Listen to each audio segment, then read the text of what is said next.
Kalian nggak puasa ya? Iya. Bukannya nggak mau puasa, Mbak Sri. Alek nggak kuat kalau nggak makan. Punya mah nih. Nanti bisa jatuh pingsan lagi. Jangan siapa-siapa ya, Mbak ya. Iya Mbak Sri, soalnya kita kan semalam nggak sahur, ya? Iya. Alasan. Kagak. Mbak Sri jangan bilang-bilang ya. Iya, ntar Mbak Sri nggak bilang-bilang kok. Ya, gitu. Karena Mbak Sri nggak bilang siapa-siapa, jamunya kita borong habis lebaran. Iya. Benar. Benar. Rayuan gombal, gombal. Udah cepetan makan lagi. Masak sore, Bu. Ya.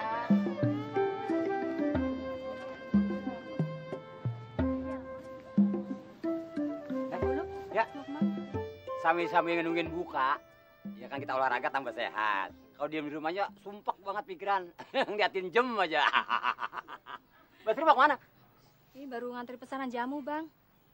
Bulan puasa dagang jamu? Ini kan pesanan buat buka puasa sama buat sahur, Bang. Buat penahan lapar selama 24 jam. Yang bener. Bener kok, Bang. Boleh dong sepesan dong. Boleh. Tapi mahal loh, Bang. Gak soal, yang penting kan badan sehat. Bang, Hah? tahu nggak, Bang? Kenapa? Tadi saya ketemu Naim di warung sama teman-temannya. Dia lagi makan, Bang. Hah? Naim orang saya? Iya. Gak mungkin, itu fitnah. Jangan suka ngomongin orang di bulan puasa ini. Tahu nggak? Si Naim keponakan Gonjales, yang namanya puasa umum 30 hari. Dia kuat 50 hari.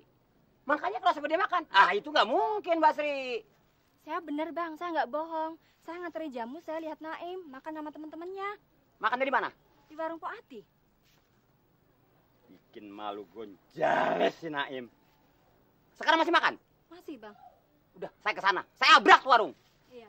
Mbak Sri, maaf nih. Kita kan udah lama baru ketemu lagi. Boleh dong dikit dong.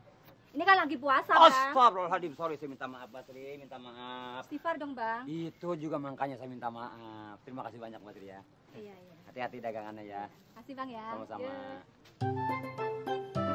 Bangsat. Allahu Akbar, astagfirullahaladzim. Kenapa jadi ngeliat pantat sih gua? Dah, hilang dah. Menyari si Naim.